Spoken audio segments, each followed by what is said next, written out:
I decided to take from two of my videos on the Baphomet and edit them together so that I would have just one complete video for people to watch. They are older videos, so my recording quality was not very good, but I hope that you will still find them informative and maybe helpful in some way. So thank you for watching and enjoy the videos. So there's a lot of confusion about the Baphomet. We've all seen the image. We've all heard certain things about it, but for the most part it is something that is mostly speculated on, and even a lot of assumptions have been made about it. Now, as with everything in this world, almost everything in this world, there are some secrets that we are simply never going to find out in our time.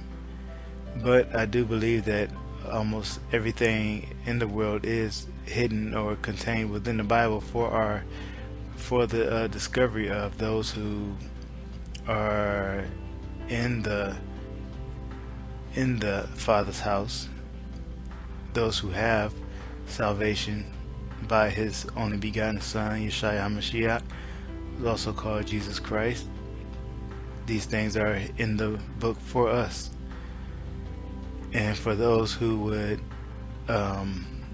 like to study the Bible to understand the mysteries without the true light that is Jesus Christ, those people are going to find nothing but a snare, a deep pit to fall in. So I'm going to get into this, and hopefully I'll be able to shed a little bit of light on it. I'm not claiming to know everything, but there's a little bit that I can add, and hopefully by the end of this people will feel like they have been edified and helped, because that's all I want to do here.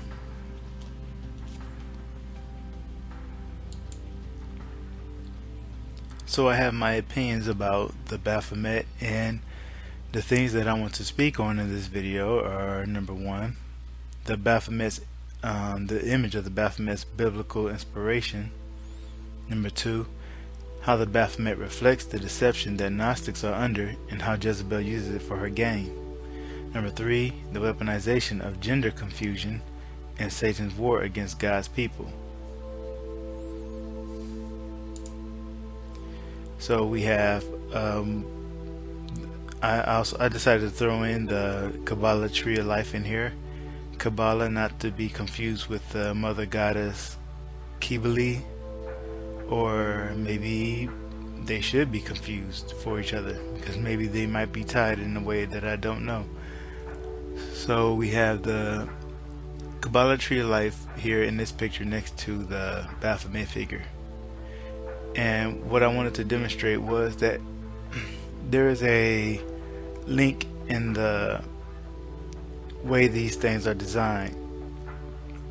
You see, in the Kabbalah tree of life, you have a left side and a right side, and then you have a middle path. As we see in the Baphomet, we have on the right hand side we have the Salve, and on the left hand side we have the coagul. I'm not sure exactly how to pronounce it. I hope I pronounced it right. But one is to solve and one is to break apart, and to its to break apart. And so, and then there's the synthesis in the middle path. So the right hand side is the masculine side, and the left hand side is the feminine.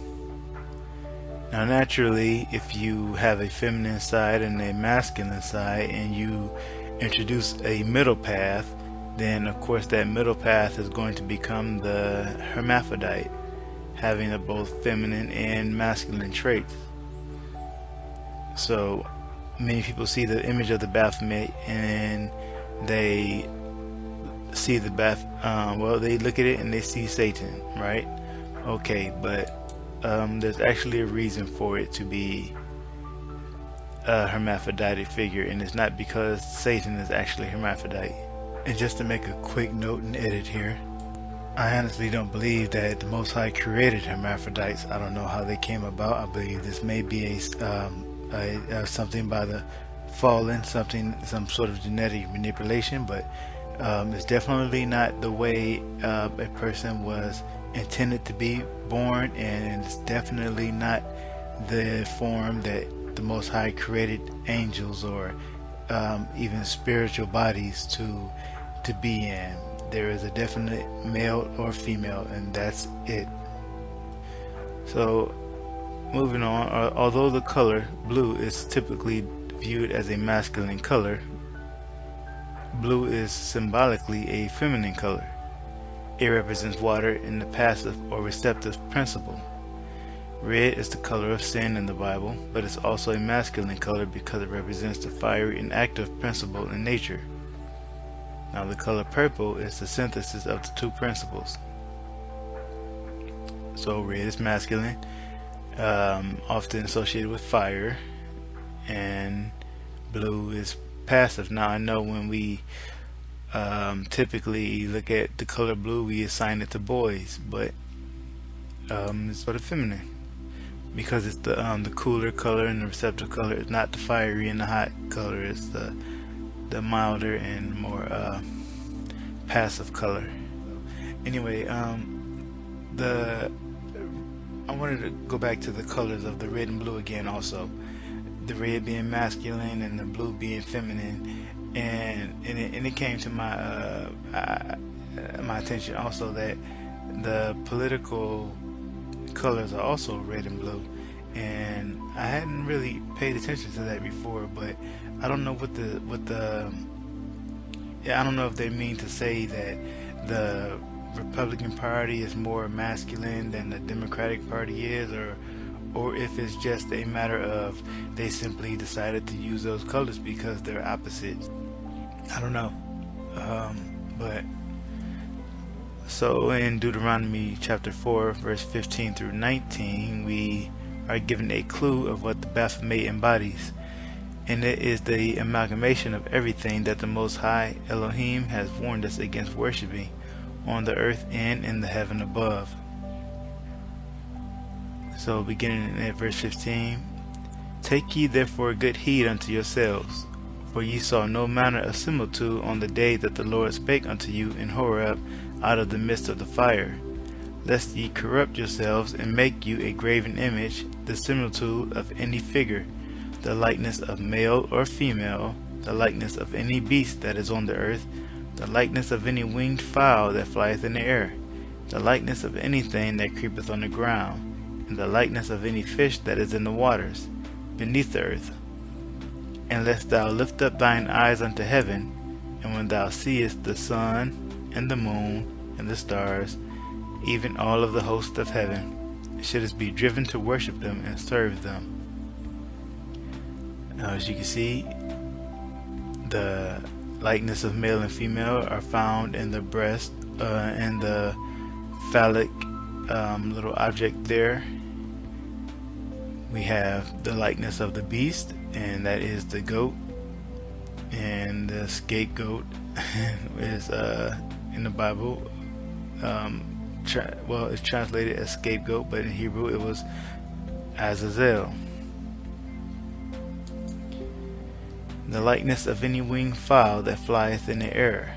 We have the wings there on the Baphomet. The likeness of anything that creepeth on the ground. We have the two snakes or the serpents coiling around the phallic symbol. The likeness of any fish that is in the waters beneath the earth. And behind the phallic symbol you have scales there on the let's see, the Baphomet's abdomen. Fish scales. The sun on the right side, the moon on the left side in the lower corner, and the stars. And you have the pentagram on the goat's forehead, which is the symbol of Venus. And in the Freemasonic lodges, they call it the blazing star, and some would say that it's a symbol of Sirius, not Venus, well, even it is, but I'm just giving you the other interpretation of it. Some say that it is the symbol of Sirius, and Sirius is worshipped as the embodiment. It was worshipped by the ancient Egyptians as the embodiment of the goddess Isis. So I want to I hope that kind of enlightens people, because I saw that the first time I saw that, I was watching Mike Haggard, Pastor Mike Haggard online, and one of his viewers had gave him a tip and pointed that out in the Bible, and lo and behold, there it is. Every part of Baphomet and everything that the Most High asks us or commands us not to worship is all embodied in the Baphomet, and it's like a slap in the face to him, really. So we a lot of people see that figure in Baphomet and they say, oh well, that's Satan, and so that must mean Satan is a hermaphrodite.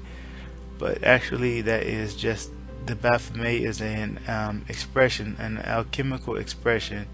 And what I mean by alchemical expression means, what I mean is that it has to do with transforming things, alchemy, transforming something from one state to another. And you can look at it, you can look at the two pillars as either light and darkness, or beauty and strength, or intellect and wisdom, and any two opposites, and the middle as being the harmony or the fusion between them. And so that's what that figure is all about. So I want to point out a few things here in the Nag Hammadi codices, and these are Gnostic scriptures. And here, let me show you Alexandria, where the Nag Hammadi codices were found. And these scriptures are self-identified as Gnostic. So when I point out to people that these books are Gnostic, there's no need for anyone to be offended by that, when the books themselves will not just me, but the whole community, if they're honest, will admit that these things are Gnostic. So YouTube teachers will often quote from things like the Gospel of Thomas and not tell you that these books are Gnostic.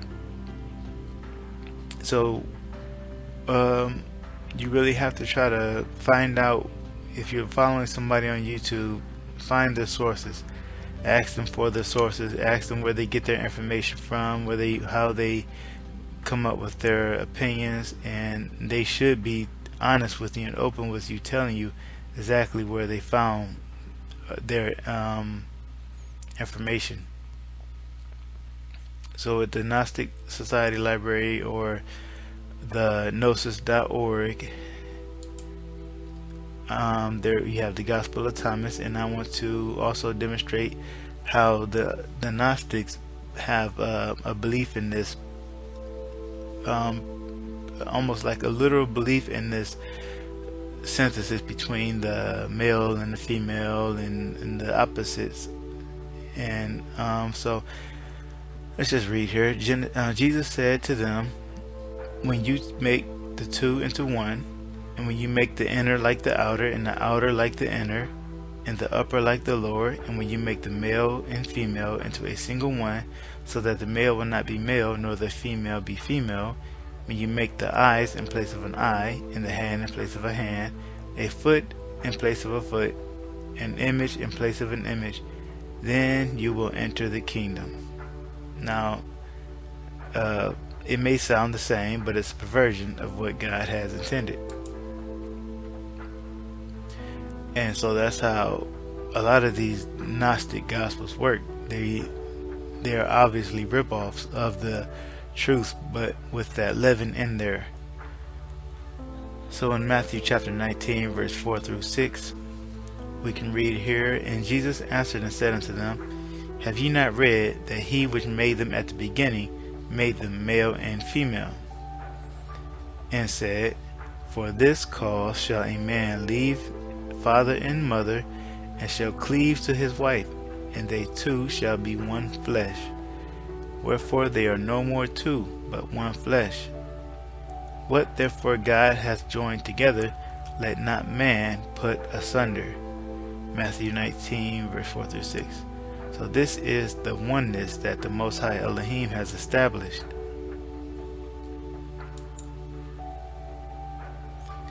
In John chapter 17, verse 20 through 23, we read, Neither pray I for these alone, but for them also which shall believe on me through their word, that they all may be one, as thou, Father, art in me, and I in thee, that they also may be one in us. That the world may believe that thou hast sent me, and that the glory which thou gavest me I have given them, that they may be one, even as we are one. I in them, and thou in me, that they may be made perfect in one, and that the world may know that thou hast sent me, and hast loved them as thou hast loved me. So as, or even as, means in the same way. So there's a lot of assumptions made in the by Christians. There are certain things you could say that will get people worked up and offended and calling you a liar and a deceiver. But the truth is that the Bible says certain things as plain as day. To be one does not mean that you are the same individual as someone else. It means that you are united with that person, or there is a spiritual bond there. There is some sort of unity, but you don't actually become one and the same. Gnostics will claim that Adam was created a hermaphrodite in the image of God, meaning that he was both male and female in one before Eve was taken out. This is what they say. Okay, this is not what I'm saying. But the Bible tells us that the Most High created Eve from a rib taken from Adam's side.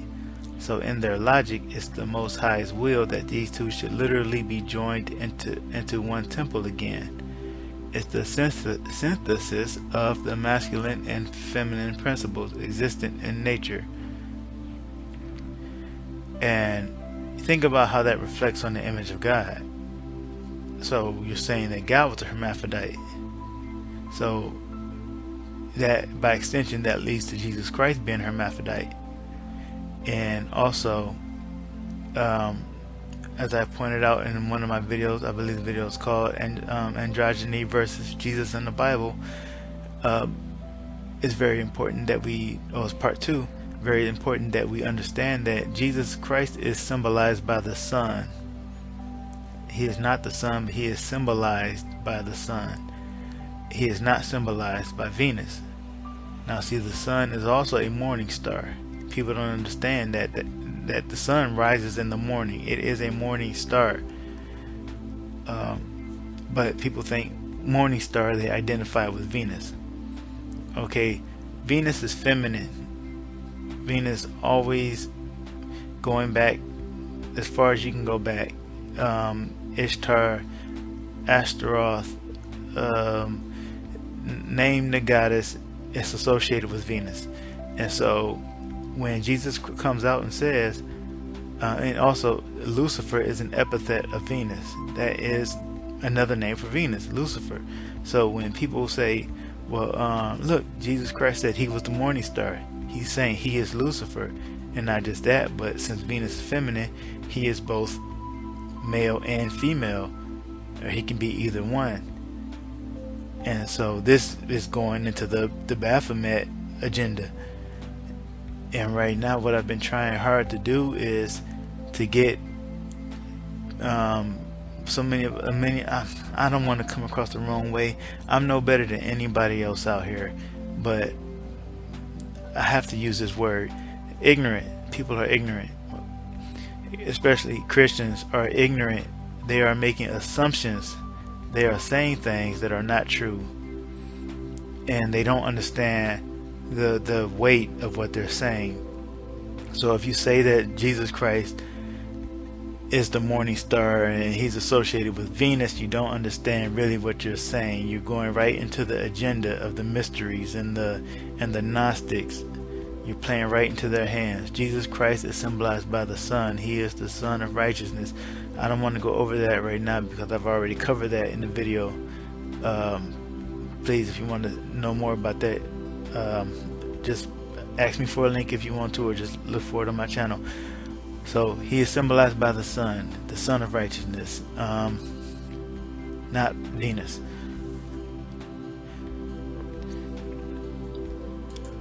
I hope you're starting to see how useful the image and the idea of the Baphomet is to the adversary. It's not only an image representing an antichrist philosophy, but it's also a direct assault on the image of God. I've touched on this before in my video called No Man's Land, Jezebel's Subtle Manslaughter. I believe there's much more to the attack on God's image than meets the eye. And in that video I get into exactly yeah, you see a lot of instances where even the children are being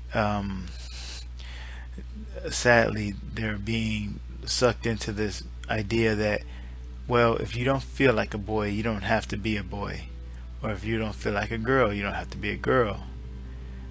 And the whole thing is, well, if you're not created to be what you're created to be, you know, you just happen to be what you are, but you're not really that on the inside or on the spiritual side. And that is a lie that we have to fight.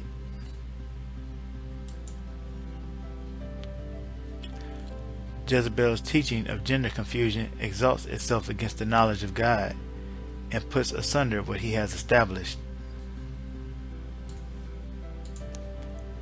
In 1 Corinthians chapter 11 verse 3 we read, "But I suffer not a woman to teach, nor to usurp authority over the man, but to be in silence. For Adam was first formed, then Eve."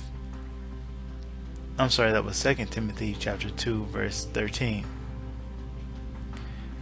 And in 1 Corinthians chapter 11 verse 3 we read, the head of the woman is the man.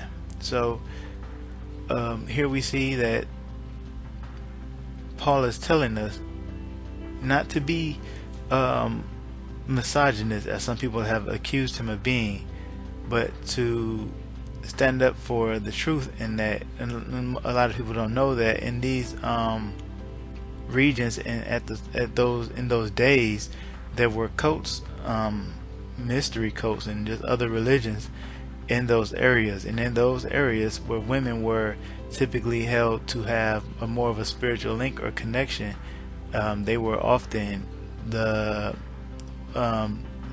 speaking or prophesying, which is why they had oracles like the Oracle of Delphi and so on. And this also goes into what is called Tantraism, which is basically sex magic or sex.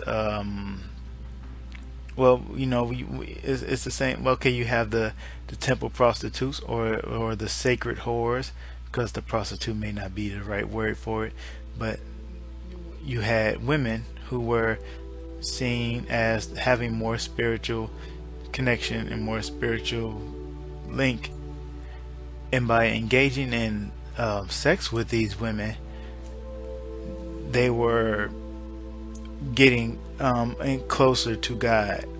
And their God, of course, was usually a goddess like Ishtar or Kybele or any other of those goddesses that they worship through sex. And so Tantraism, you also kind of see the same principle in the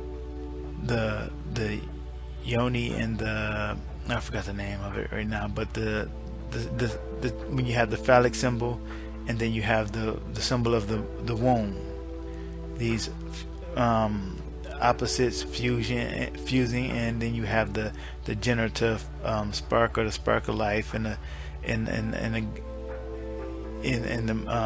between the compass and the square, and so on. This whole thing about the masculine and the feminine meeting and creating the generative power, and so on. Anyway, I'm kind of getting off on the rabbit trail there. I've touched on a lot of this other stuff in videos anyway. The Most High did not form Adam first for no reason. He did it because the male was always intended to be the head of the female, not to put the female in subjection, but so that they will be of clear order and leadership with the stronger vessel, lovingly protecting the weaker vessel. But by convincing the world that Adam was a hermaphrodite, or that the male and female were formed at the same time, suddenly that order is put asunder, and there is no longer any reason Jezebel can take authority over the man. And this world is merely a shadow of the unseen world. We know that the things that appear were not made out of the things that appear. They were made out of the invisible. So this world is the shadow of that world. What we see here, you can reasonably estimate, exists on the other side. So the priest of Kibali here, Kibali's religion was a bloody cult that required its priests and priestesses as well as followers to cut themselves during some rituals. Now you'll notice in the Bible it tells you not to cut yourself. Well, this is the reason why. Well, one of the reasons why. The cult was a mystery religion, which meant that its inner secrets and practices were revealed to initiates only. The priests castrated themselves at their initiation. During the Republic or in early Empire, festival days in March and April were celebrated with eunuchs preceding the goddess through the streets, banging cymbals and drums, wearing bright attire and heavy jewelry, their hair long and greased. So what are Jezebel's tactics for bringing down a Christian nation, or a so-called Christian nation? I asked that question knowing damn well that our nation's capital is named after her. District of Columbia, anyone? Step number 1. Jezebel fills generations of women with her spirit. Candy. I'm Steve Trevor's secretary. What is a secretary? I go where he tells me to go and I do what he tells me to do. Oh, well, where I'm from, that's called slavery. I really like her. Fantastic. Ladies, after you. I do. I like. Step number 2. When men have been seduced into submission by the army of Jezebels, encourage them to embrace their feminine side, the quote feminine side. Step number 3. Raise up a nation of overmasculated, bloodthirsty men who think they're doing God a service by killing innocent people, and have them conquer the emasculated men of the Christian nation.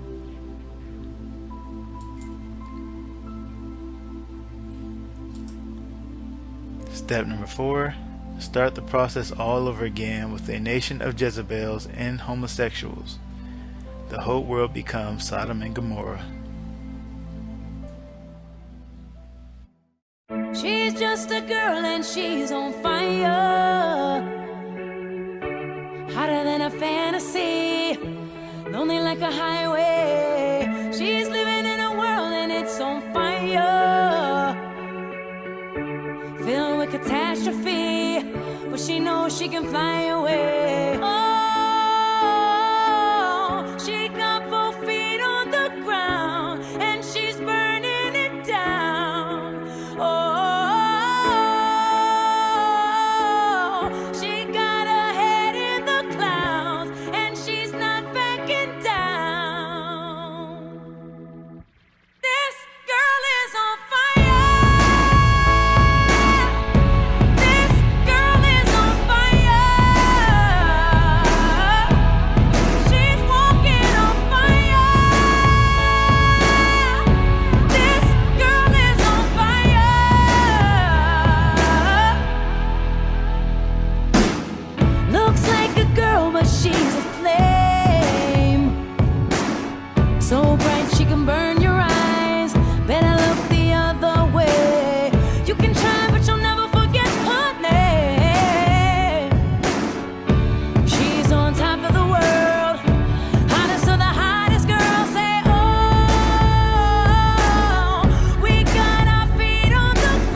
And so this red suit that she wears, well, first of all, the suit is masculine, right? But I know they make some suits for women, but mostly these suits are masculine. And given that the suit is also red, that makes it even more masculine. Now, oh, and she also wears the blue fingernail polish, so she was already looking androgynous when she marched out there. But given the fact that she's wearing the red suit, which is completely masculine, a red suit, and blue fingernail polish. Fingernail polish is something that belongs to a woman, not to a man. So the red suit that belongs to a man and the blue fingernail polish that belongs to a woman. She was really trying to be the embodiment of what I pointed out in my previous video about the red being the masculine and the blue being the representative of the feminine principle, and she's trying to be the balance of that. So okay, and so the red suit, now okay, about the red, like I said, it's not always masculine. Like, okay, so if it's a dress, right, obviously the dress is not masculine, so then the red, it kind of takes on a different context then. So now with the red dress, she a woman wearing a red dress represents something completely different. Now she's the whore of Babylon. Now she's the Scarlet Woman. And of course red is the color of sand, or crimson. And so what I guess she represents is Venus, the goddess of love, who we call the whore of Babylon. And I wanted to, well, what immediately jumped out to my mind today about the Scarlet Woman was Jessica Rabbit. And Jessica Rabbit, she's not only significant for her really ridiculously oversexed appearance, but also for her left eye symbolism. She always shows the left eye, and of course the left eye is the eye of Isis, the moon eye, and the right eye is typically the eye of the sun. But as I pointed out in a video what was it called, I changed the title. Now it's the all-seeing eye is a woman in the Bible. That's the new title. The all-seeing eye is a woman in the Bible. So in that video I pointed out that the all-seeing eye was originally the trait of the goddess, and now of course the symbolism has changed. Now it's more identified with Horus, but typically in the left eye still always represents the moon goddess. So that would be Isis, and so we have Jessica Rabbit flashing her left eye constantly. And also the name rabbit, when you think about it, a rabbit or a bunny is associated with Ishtar or Easter, and of course the fertility goddess. And of course rabbits are known for the high rate at which they are able to reproduce. So they are fertility symbols, and so Jessica Rabbit is a fertility goddess, and she is Ishtar and Isis. And that probably, I know it went over my head when I was young, but I'm sure that went over a lot of people's heads. And speaking of things that went over my head, I am making an edit here because I am reminded of also Sailor Moon. I don't know how many people remember Sailor Moon, but I know I remember. I was in the right time period. I would think I was in high school when Sailor Moon first began to air in the US, and now I'm kind of dating myself here, but yeah, it was the 90s and I was in high school. And so I used to like the show. It was pretty good. You know, it had a good, you know, for a while it had a good story. But yeah, Sailor Moon is another one of those characters now that I look back on, and I can see a lot of very occult symbols, and which surprises me, because I didn't know that the Japanese were that aware of some of the mystery symbolism, especially of the moon goddess. But I guess it spread further than I thought. So you have the main character, Sailor Moon, who is also called Usagi Tsukino, and that means moon rabbit. And of course, as we just well, as I just said, the rabbit is a fertility symbol of Ishtar. And Sailor Moon has the habit of often not covering her, but focusing on or winking one eye and emphasizing the left eye, which is the moon eye. And she often does the hand salutes, the moon hand salutes. And from what I can tell, there are two different ways to do that. Most people call them the devil horns, but it's actually called the moon hand, or the moon hand sign.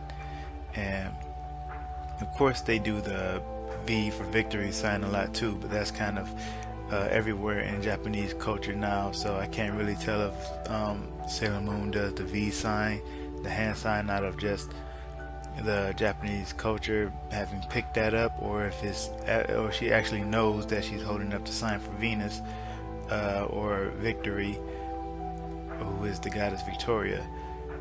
And so yeah, that's another thing that went over my head. And she is also, and her teammates were also named after the other gods and goddesses of ancient Greece. So you had Jupiter, what should I say, Rome, because Rome was the one who named Zeus Jupiter. But you know, you had Venus, Mars, and all of them, and they were all into the, I guess, astrology really. But moving on from that, I want to look at Wonder Woman a little bit. Let's see, Wonder Woman, in this what was it, March or April, we had Batman v Superman come out, and Wonder Woman had a really small role in that movie, kind of small. You know, to me, I thought she felt like she was shoehorned. Well, to me, she felt like she was shoehorned into the movie, and I don't know why they made the choice to put her in there, but they did. I guess they wanted to get her out there because they thought her movie was gonna flop unless they put her in the movie before. I don't know, but I noticed that when she was on the screen, especially with Batman and Superman, they typically placed her in the middle between the two of them, Batman and Superman. And so, well, first of all, when it was announced that she was even in the movie, before I get on to the other point, it was I know because I was a comic book fan, and I was on the forums, and I was having these conversations.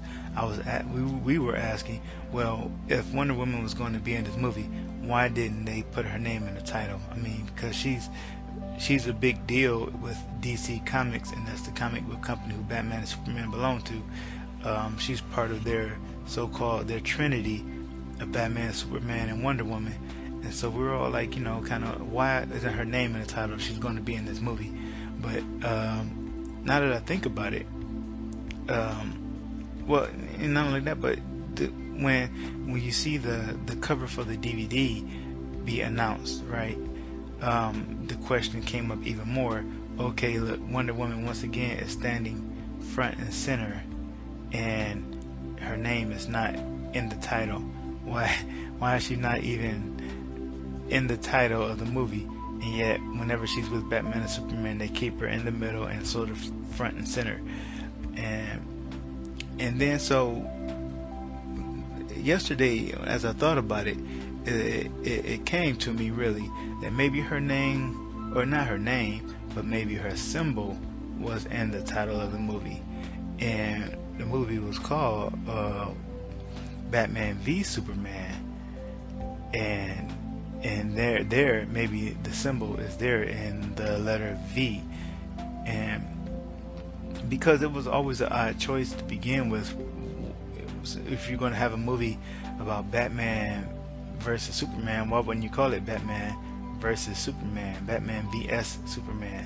Why Batman v Superman? What is that? What is Batman v Superman? And so it occurred to me yesterday that, hey, you know what, the V is a chevron, and it's the Masonic square, and the Masonic square represents the goddess. And not only this, but the square is the V, or the chevron, is the Roman numeral 5, and 5 is the number of points on the pentagram, which is associated with the star Venus. And so, and of course, the planet Venus is named after the goddess Venus. And so the V, or the chevron, or the 5, actually represents Wonder Woman, and not, you know, as a goddess. And actually she is literally a goddess. Her name is Diana Prince, and of course Diana is the moon goddess, or as you recall in Acts chapter 19, greatest Diana of the Ephesians. Paul had to come up against those people up there in Turkey, not far from Pergamon, actually, or Pergamos, doesn't matter how you say it, but and so back to the point of her being a goddess, basically, in this fictional world. Her birth is also semi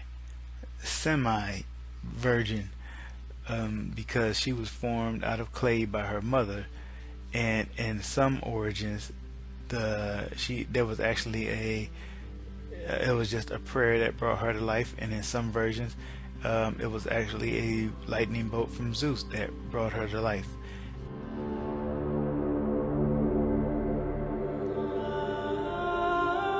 I do not deserve you.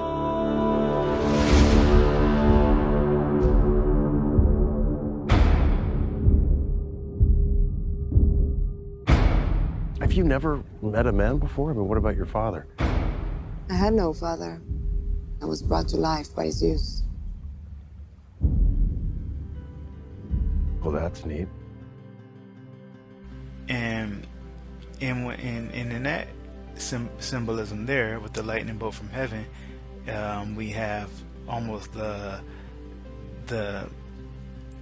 symbolism of the male and the female meeting, and then you having the spark of life in the middle, or the generative power in the middle, which the Masonic G can represent. I'm becoming a firm believer that this G represents many things and not just one thing, but one of the things that it could represent is the generative power, the life-giving, the spark of life.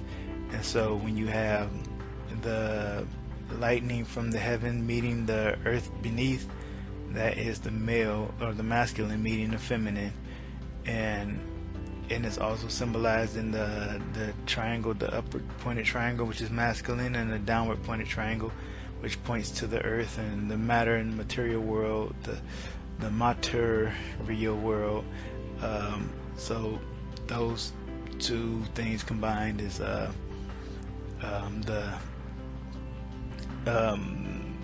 going, as I also mentioned in a video, the previous video, how the sex magic and all of that stuff works, where it's all about the male and the female coming together and all of that stuff. But anyway, I'm probably rambling on. So going back to the cover again. Okay, so Diana is standing between Batman and Superman, right? And so what Superman represents is the sun god, or the light, god of light, Apollo, and Batman is the black sun, the god of the underworld, or the god of darkness.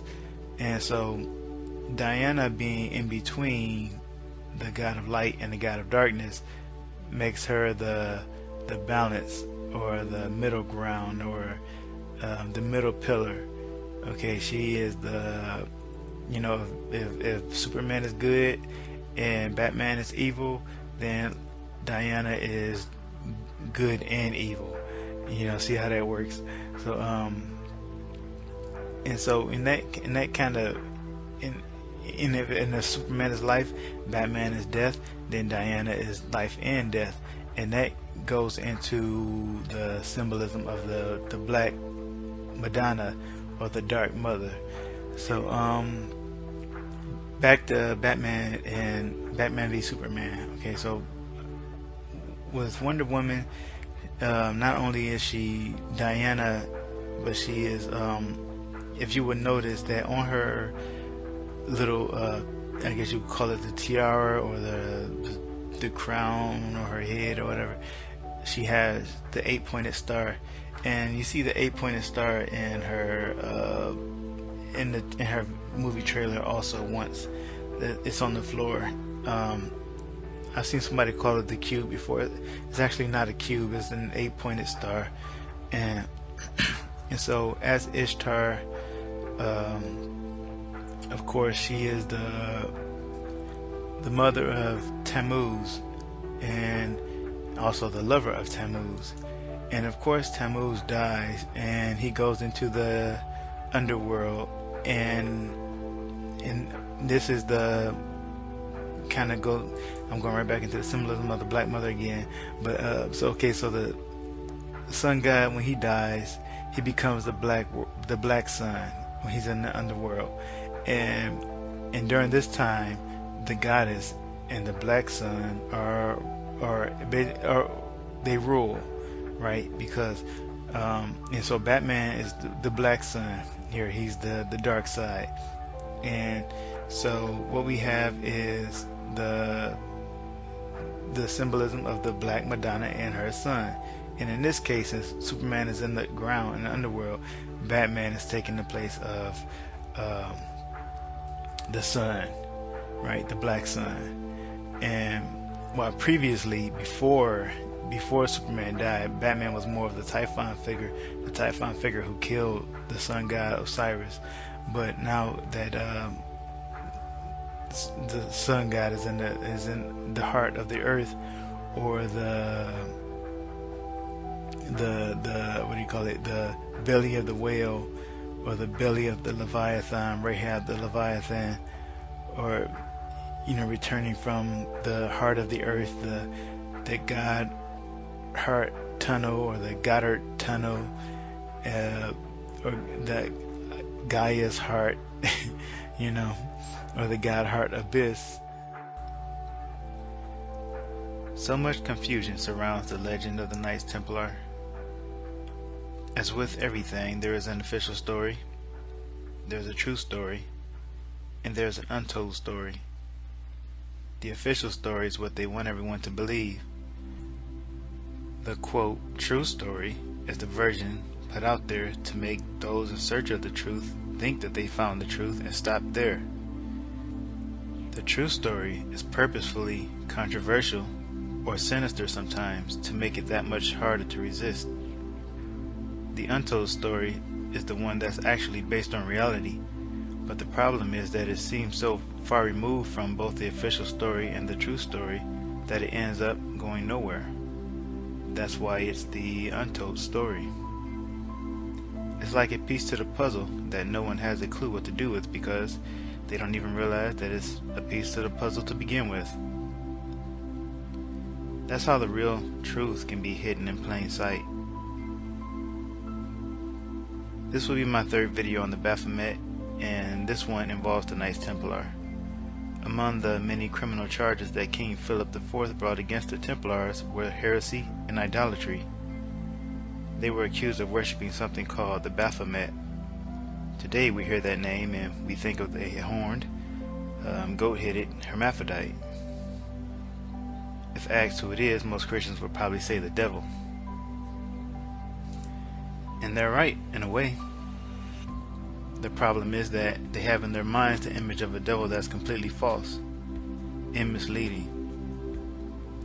But that's all part of the plan, because the real devil, the real enemy of man, in the Most High God looks nothing like the image of the Baphomet we've been given. But as long as you don't know that, as long as you think Satan looks like this big hairy hermaphrodite, you'll never see the real enemy for who she is, or who she claims to be even.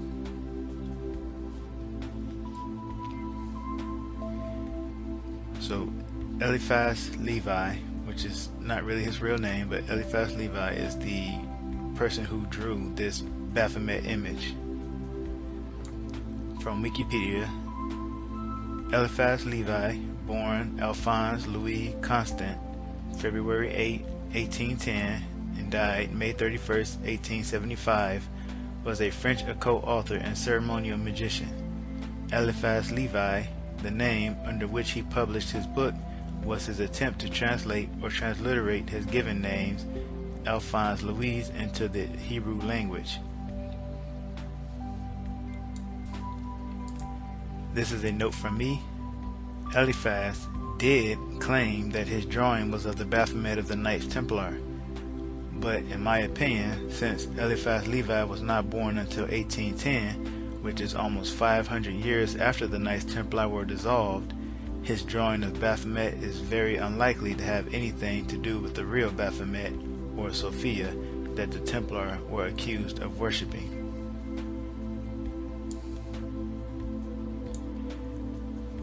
From Hermetic.com, in the eyes of the Western world, Eliphaz Levi's illustrations of Baphomet is a representation of the Christian devil, the source of all evil. The French occultist illustration from his magnum opus, Transcendental Magic, shows a winged, gold-headed creature, a pentagram on his forehead, surrounded by occult symbols, all iconography associated with the devil. A pitchfork and a barbed tail are all that would be needed to complete the stereotype. So this is that stereotypical image of the devil that we receive. But as I mentioned earlier, that is a false image given to us. From TemplarHistory.com, somewhere between the years of AD 1118 through 1120, King Baldwin II granted the group quarters in a wing of the royal palace on the Temple Mount, the Al-Aqsa Mosque. It has been generally accepted that for the first 9 years of their existence, the Templars, as they came to be known, consisted of 9 members. In 1310, the Templars were officially dissolved by Pope Clement V at the Council of Vienna. I think that's Vienna. Although the Templars were not found guilty of the crimes they were charged with, idolatry being one, it was felt that the reputation of the order had fallen to so low a state as to warrant dissolving the order. On March 18th, 1314, the last Grand Master of the Knights Templar, Jacques de Molay, was burned at the stake for having recanted his earlier confessions of guilt. The Baphomet mythos. Central to the accusations brought against the Knights Templar was that they worshipped an idol, said to have taken the form of a head or sometimes a black cat. Although the popular mythology related to the Templars gives this idol the name of Baphomet, the fact remains that in all the testimonies against the Templars, the term Baphomet was used but twice. From northernway.org, Templarism is a form of esoteric Christianity. Perhaps one could call it underground Christianity. Sometimes Templarism is inaccurately called Gnosticism, later called downright heresy by the Church. As well we know, secret codes and ciphers were used to conceal certain of their most dangerous doctrines, such as the existence of a co-creator, a goddess partnered with God the Father. This is a note from me. I believe it is very accurate to call Templarism Gnosticism. As you will see, they have a lot in common. The great goddess Sophia was this being, and it was she who incarnated as Mother Mary, and perhaps Mary Magdalene. Though it is unclear, since both Mary and Mary Magdalene lived at the same time, Some theories are that the Shekinah was Mother Mary and Sophia was Mary Magdalene. Surely it is not mere coincidence that both women bore the same name. Miriam, later derived into Mary, its Greek form. From northernway.org again. The Atbash cipher proved that Baphomet was a code word, a cipher for the name Sophia. You can also see this on TemplarHistory.com.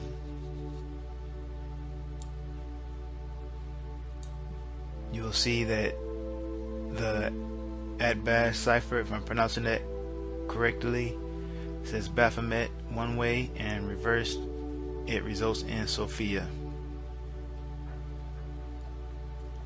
So from The Goddess, the Grail, and the Lodge by Alan Butler, page 221 through 223, there are clues as to the true nature of the beliefs that the highest members of the Knights Templar espoused, into which initiates proved worthy and capable were gradually brought. These existed from the very start of the institution and were part of the original rules of the order. They had been drawn up by Saint Bernard of Clairvaux. The Templars never lost faith in Bernard. It is said that during his long captivity, Jacques de Molay composed a prayer to and concerning Saint Bernard. Bernard had remained the single most important individual to Templarism for nearly 200 years. Saint Bernard of Clairvaux, presumably with the full sanction and agreement of the original Templar Knights, had dedicated the knightly order unequivocally to the Virgin Mary. All its endeavors were undertaken in her name, and it was this name that they cried as they went into battle. The Templars were, from the beginning to end, a Marianist brotherhood. Bearing in mind Saint Bernard's own reverence for Mary, or whatever she actually represented in his mind and heart, it is likely that the original Templars, and perhaps the whole order for 200 years, maintained a common belief with Bernard.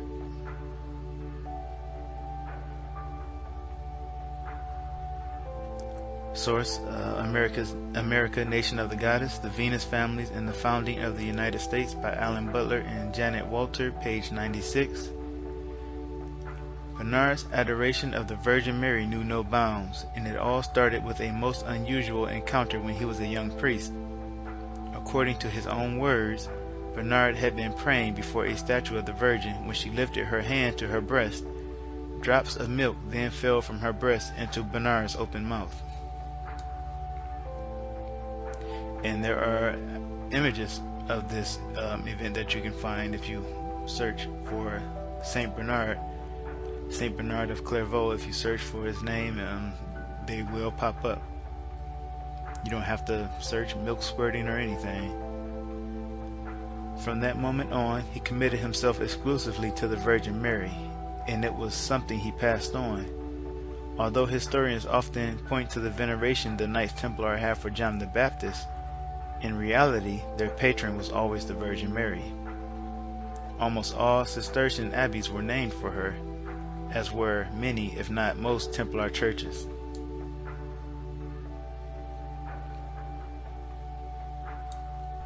Back to The Goddess, the Grail, and the Lodge again. The bearded head mentioned in the original charges is interesting, and it may represent the vestiges of a much earlier and essentially pagan belief. The Celts, in particular, had a cult of the severed head. Examples of sculpted stones can be found all over the Celtic world. This head may also have related John the Baptist, for whom the Templars had a special reverence. But of course, that's the official story. Even more likely is the suggestion that the bearded head could have represented the Green Man. Effigies of the Green Man are to be seen in many Gothic churches and cathedrals. Generally speaking, the Green Man is simply a face. He is usually depicted as being composed of branches and leaves, and quite often has tendrils of plants emanating from his mouth and nostrils.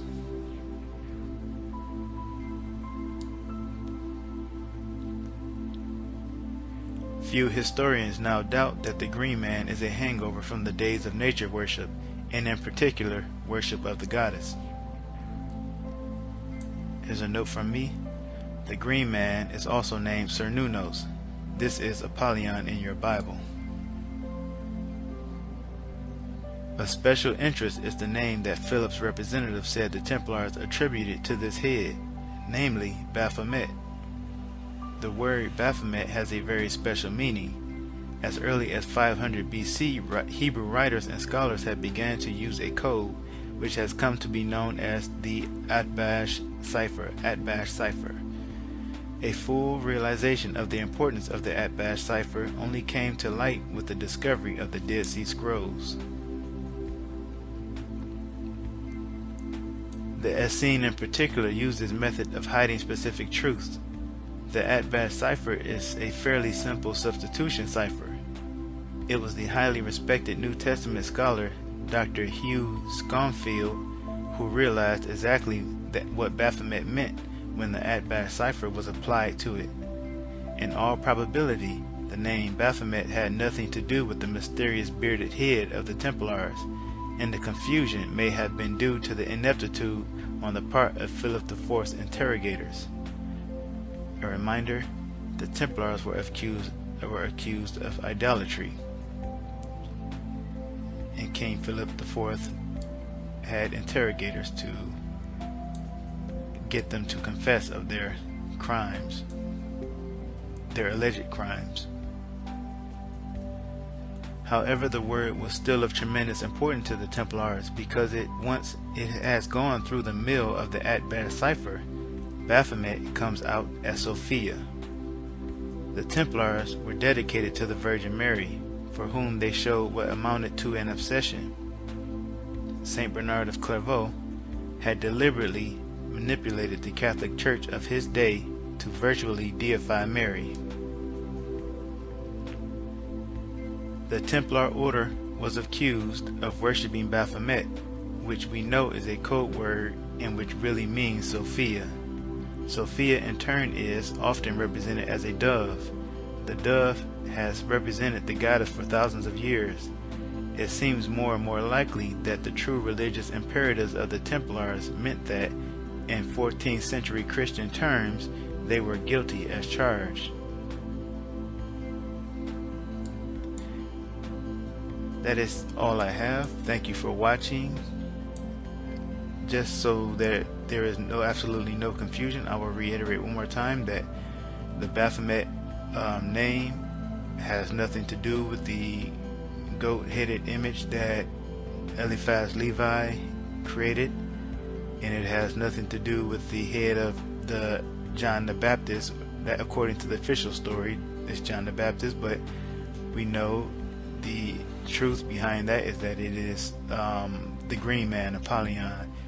So the Baphomet has nothing to do with those two things at all. The Baphomet is a word, a code word for Sophia, or wisdom, which points us to the Virgin Mary, or the Catholic Virgin Mary, the woman that they claim is the Virgin Mary. But now we know that that is not the truth. We know who she really is. This woman is Satan. She is the adversary. And so now that you know, you can hopefully fight the lies and deceptions with the truth.